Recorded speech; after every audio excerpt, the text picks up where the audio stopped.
تاکید کی ہے کہ سجدے میں دعا کرو، اور فَقَامِنٌ أَن يُسْتَجَابَ لَكُمْ کہا کہ زیادہ امید ہے کہ تمہاری دعا قبول ہوگی.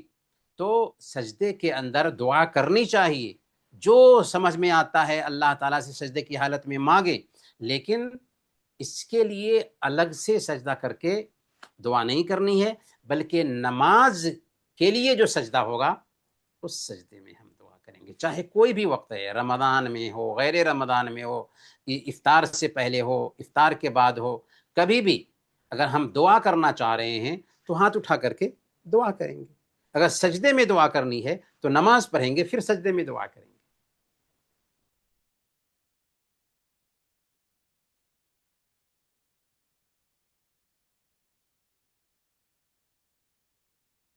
عرشیہ سسٹر. السلام علیکم ورحمۃ اللہ وبرکاتہ. شیخ وعلیکم السلام ورحمۃ اللہ وبرکاتہ. جی سسٹر. شیخ کچھ مصیبت کے ٹل جانے سے شکر ادا کرتے نا، کچھ مصیبت کے ٹل جانے یا شکر خود بھی شکر ادا کرے، تو جب کا جب بھی شکر ادا کر سکتے، یا مطلب سن سیٹ کے ٹائم پہ یا سن رائز کے ٹائم پہ شیطان کو سجدہ کرے، سو ایسا ہوتا ہاں، بہت اچھا سوال ہے. دیکھیں، اگر سجدے شکر کی بات ہے تو کچھ چیزیں سببی ہوتی ہیں، جیسے ہم نے طواف کر لیا اور سورج ڈوبنے کا ٹائم ہے، عصر کے بعد کا ٹائم ہے، تو یہ سببی نماز ہے، ہم 2 رکعت نماز پڑھیں گے. اسی طریقے سے ہم مسجد میں جاتے ہیں تو اللہ کے نبی صلی اللہ علیہ وسلم نے بیان فرمایا کہ جب تم میں سے ایک آدمی مسجد میں داخل ہو فلا یجلس حتی یصلی رکعتین، تو 2 رکعت پڑھے بغیر نہ بیٹھے. تو اگرچہ عصر کے بعد کا وقت ہے، لیکن چونکہ ہم مسجد میں داخل ہو رہے ہیں تو یہ سببی نماز ہے، تحیۃ المسجد پڑھ کے ہی ہم بیٹھیں گے. ویسے ہی کیا سوال تھا، میں سوال ہی بھول گیا. یہ سن سیٹ سن رائز کے ٹائم پہ شیطان کو سیدھا کرنے کے برابر ہے. اسی طریقے سے ہم کسی طرح کی خوشی کی خبر ہم تک پہنچتی ہے اور سورج ڈوبنے سے پہلے پہلے یہ خبر پہنچی، ہم رب کو سجدہ کرنا چاہ رہے، شیطان کو نہیں، تو یہ سببی نماز ہے، سببی سجدہ ہے اصل میں. تو اسی وقت ہم سجدہ کریں گے، اس بات کی پرواہ کیے بغیر کہ یہ کون سا وقت ہے. جی، کیونکہ جس وقت ہم کو خوشی ملتی ہے اسی وقت ہم سجدہ کریں گے. جی جی، جزاک اللہ خیر. ہاں، نفلی نماز کے لیے بہرحال جو ممنوع اوقات ہیں، ان ممنوع اوقات میں عام نفلی نمازیں نہیں پڑھی جائیں گی. جب سورج ڈوب رہا ہو، یا جب سورج بالکل سر کے قریب ہو، یا سورج نکل رہا ہے، تو یہ 3 اہم اوقات ہیں کہ نفلی نمازیں اس وقت نہیں پڑھی جائیں گی. لیکن فرض نمازیں چھٹی ہوئی ہوں تو وہ فرض نمازیں بہرحال پڑھی جائیں گی ایسے وقت میں بھی. السلام علیکم ورحمۃ اللہ وبرکاتہ. وعلیکم السلام ورحمۃ اللہ وبرکاتہ. اشراق کا وقت سورج طلوع ہونے کے 10-12 منٹ کے بعد بولے، تو کبھی سورج طلوع ہوتا کبھی نہیں ہوتا، تو فجر کے بعد بولتے کتنے، 1 گھنٹے کے بعد، آدھے گھنٹے کے بعد، ایسا سورج تو بہرحال طلوع ہوتا ہے لیکن ہمیں دکھائی نہیں دیتا ہے. دکھائی نہیں دیتا. تو ہاں جی، اگر 10 منٹ گزر جائے کیلنڈر کے حساب سے، 12 منٹ گزر جائے کیلنڈر کے حساب سے، تو اس کے بعد ہم پڑھ سکتے ہیں. بولتا فجر کی اذان ہو رہی 5 بجے، تو اشراق کب پڑھنا، ایک اندازہ. اصل میں یہ تو ٹائم موسم کے اعتبار سے بدلتا رہتا ہے نا. ہاں نہیں، تو ویسے اندازہ 1 گھنٹے کا ٹائم کیا، ویسا پوچھ رہی میں. نہیں، فجر کی اذان کا مسئلہ نہیں ہے یہاں پر. ہاں موسم کے اعتبار سے یہ ٹائم بدلتا رہتا ہے. نہیں، وہ اشراق کے ٹائم لیے بدلتا. میرا سوال یہ ہے کہ بولتا ایسا ایک فجر بولتا جیسا صبح صادق کے بعد کتنے گھنٹے کے بعد اشراق پڑھنا. وہی میں بتا رہا ہوں آپ کو کہ موسم کا جب اختلاف ہوتا ہے نا تو ٹائم بھی بدلتا ہے. تو کبھی کبھار ہوتا ہے کہ 1 گھنٹہ کا گیپ کرنے کے بعد اشراق کا وقت ہو جاتا ہے، کبھی کبھار 1.25 گھنٹہ کا گیپ کرنے کے بعد اشراق کا ہو جاتا ہے، کبھی کبھار 1.5 گھنٹہ کے گیپ سے اشراق کا وقت ہوتا ہے. تو سمجھے نا؟ سورج کے حساب سے ہی پڑھنا پڑے گا. پھر دوسرا سوال میرا، یہ دعا جو مانگنا ہے تو فرض نماز میں، نفل نماز میں بولتے کیا دوسری رکعت میں سجدے میں مانگنا، اور اردو میں مانگنا کہ عربی میں مانگنا؟ اگر فرد نماز میں ہیں تو ہمیں چاہیے کہ اللہ کے نبی صلی اللہ علیہ وسلم کی بتائی ہوئی جو دعائیں ہیں، ماثور دعائیں ہیں، جو اللہ کے نبی صلی اللہ علیہ وسلم سے ثابت دعائیں ہیں، جو بھی دعائیں ہوں، سجدے کی حالت میں ہیں، فرد نماز میں ہیں، وہ دعائیں ہم تو آخری اللہ سے سجدے مانگ میں، سکتے ہیں۔ تو آخری سجدے میں آخری کیسا سجدے میں ہوں، قیام؟ کسی بھی ہاں، سجدے میں ہوں، کسی بھی کسی بھی سجدے میں سجدے، ہوں، البتہ ہم سجدے کی دعا ضرور پڑھیں گے۔ یعنی جب ہم سجدے میں جاتے ہیں، ایک مرتبہ سبحان ربی العالی کہہ لیتے ہیں، اس کے بعد جو مانگنا چاہے اللہ سے مانگ سکتے ہیں، اور لیکن ایسا کم سے قیام کم میں بھی ایک دعا مرتبہ۔ مانگتے بول کے بولے نا، قیام میں بھی ایسا ٹھہر کے دعا مانگتے بول کے؟ کس حالت میں؟ جب ہم نماز میں ہوں، فرد نماز ہاں، میں نہیں، نماز میں نہیں، جو دعائیں ہیں وہ دعا ہی کریں گے ہم قیام کی حالت میں، جو اذکار بتائے گئے ہیں وہی اذکار ہم پڑھیں گے۔ سجدے کی حالت میں ہیں تو اس سجدے کی حالت میں جو چاہیں مانگے اللہ سے۔ جی، جزاک اللہ اللہ خیر۔ کے نبی صلی اللہ علیہ وسلم بیان فرماتے ہیں، اما السجود فاکثروا فیہا من الدعاء فقمن ان یستجاب لکم، سجدے کی حالت میں زیادہ سے زیادہ دعا کرو۔ یہ اس بات کی دلیل ہے کہ سجدے کی حالت میں زیادہ سے زیادہ دعا کرنی چاہیے، اور اللہ کے نبی صلی اللہ علیہ وسلم نے ذمہ داری کے ساتھ کہا کہ تمہاری دعا قبول کر لی جائے گی، لہذا سجدے کی حالت میں جو سمجھ میں آتا ہے دعا کرنی چاہیے۔ پر اگر کوئی ایسا آدمی ہے جس کو عربی زبان بالکل یاد نہیں ہوتی اور وہ اللہ سے دعا کرنا چاہتا ہے، تو اپنی زبان میں وہ اللہ سے مانگ سکتا ہے سجدے کی حالت میں، لیکن ہر آدمی کے لیے اس بات کی گنجائش نہیں ہے۔ اس کو چاہیے کہ اللہ کے نبی صلی اللہ علیہ وسلم کی جو بتائی ہوئی دعائیں ہیں وہی دعائیں سجدے کی حالت میں اللہ تعالیٰ سے مانگے، بشرطے کہ اس نے سجدے کی دعا کم سے کم ایک مرتبہ پڑھ لی ہو۔ اگر سجدے کی دعا نہیں پڑھی اور بہت ساری دعائیں مانگ لی لیکن پھر بھی اس کی نماز میں ایک واجب چھوٹ گیا کہ سجدے کی حالت میں ایک مرتبہ سبحان ربی العلیٰ کہنا ضروری ہے، واجب ہے۔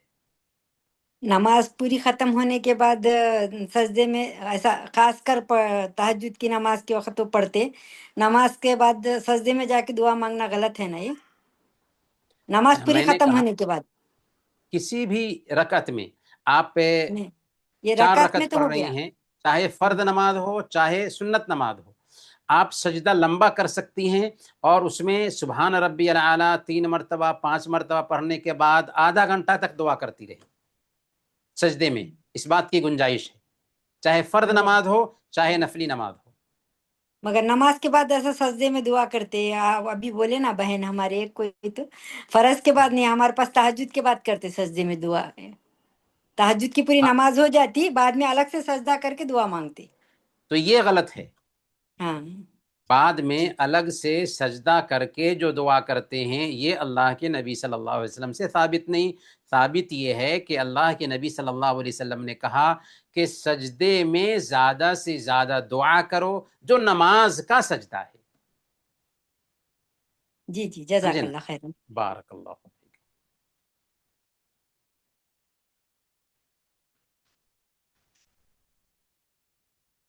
السلام علیکم ورحمۃ اللہ وبرکاتہ۔ شیخ میرا سوال وعلیکم ہے السلام۔ چارج کی جی نماز کے اس میں ہے ہم ایک ایپ لیتے نا جو اذان کا ایپ رہتا، وہ جہاں کے مطلب جہاں اپن کوسی کنٹری میں رہے وہاں کے حساب سے اذان ہوتے رہتے ہیں، تو اس میں یہ اشراق کا بھی ٹائم رہتا ہے شیخ، تو وہ جو ٹائم رہتا کیا وہ صحیح رہتا ہے کیا؟ اس حساب سے ہم نماز پڑھ سکتے چارج کی؟